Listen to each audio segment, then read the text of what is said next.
goes in now. Don't they look nice? And because we sprayed the plastic with Pam, it doesn't stick. Alright, now here's the trick to shaping. Alright, you pick up your Bialy. It's going to be very light and airy. Now, move your thumbs in the middle. What you're going to do is stretch it almost the way you would a pizza. The dough, because it's made with a high gluten content, gives it a lot of stretch. And what you're going to do is stretch it around, making a fat rim around the edge. Alright, once you've done that, you put it on your sheet. These sheets have been lined with baking parchment. We're going to make the 16 Bialys, so I'm going to put 8 on each sheet. Alright, and very quickly do it around so it's quite thin. You may get a little hole here and there, don't worry, that'll close itself up. And the reason that we do it this way is that the dough rises very, very energetically.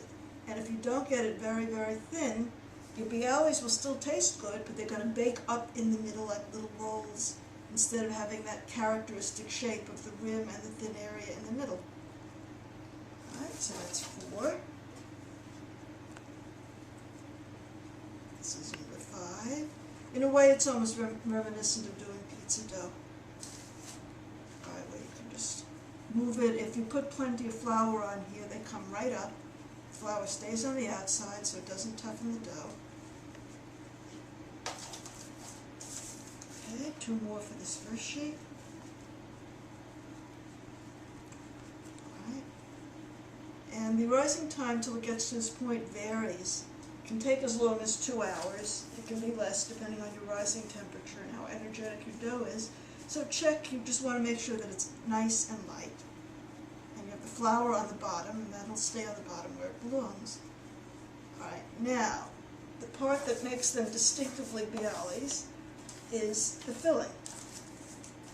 The filling is made from dehydrated onion, poppy seeds, a little oil, and some salt. And what you do is just put a little bit in the middle. It's not a lot of filling, but it's enough just to give it a nice oniony poppy seed flavor.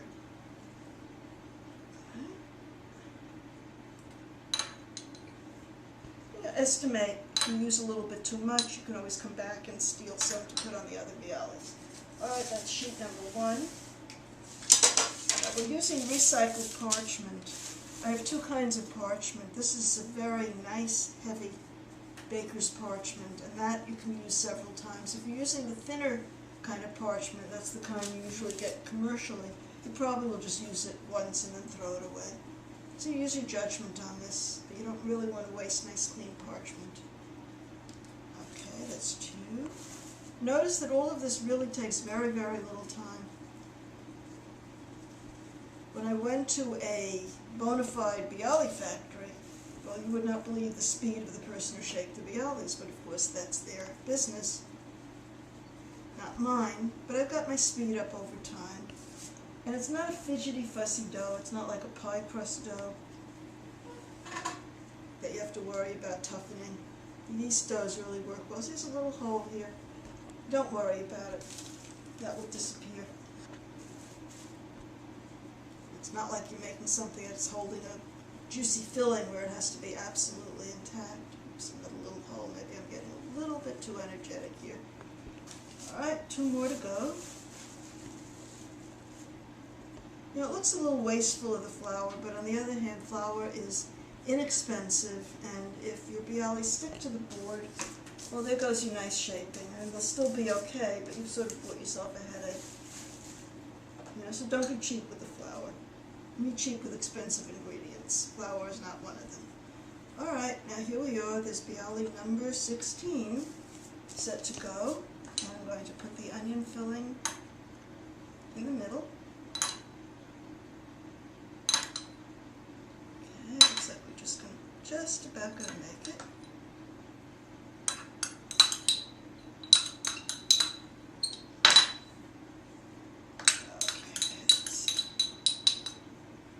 Let's see, this one has a little too much, we'll borrow a little there. Alright, now what we're going to do is bake it in a hot oven, about 450 degrees. I have my oven on convection because I'm going to use 2 shelves and it gives better browning. If you don't use convection, then switch them halfway. I'm going to bake it for 12 to 15 minutes until they're nicely browned. So I'm going to get them set to put in the oven.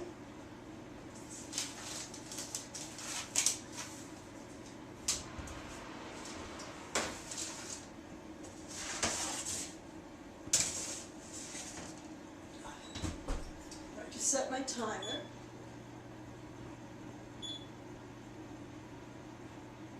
For 12 minutes. Always set your timer to the minimum time. You can always give it more time, but once you've overbaked it, you can't undo it. And we're going to come back in about 12 to 15 minutes when it's done, and we will take our delicious Bialys out of the oven. So come on back later and we'll finish up. I checked the Bialys after 12 minutes and they weren't quite ready, so I reset the timer. And now they've been in for 15 minutes and I just took a look and they seem to be about ready, so it's time to take them out. Turn off the timer. Turn off the oven. Take out our beautiful Bialys.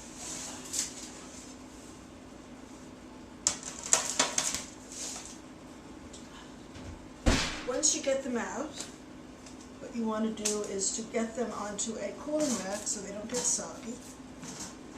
This is a nice big one, which comes in very handy when you bake large quantities of rolls or cookies or things like that.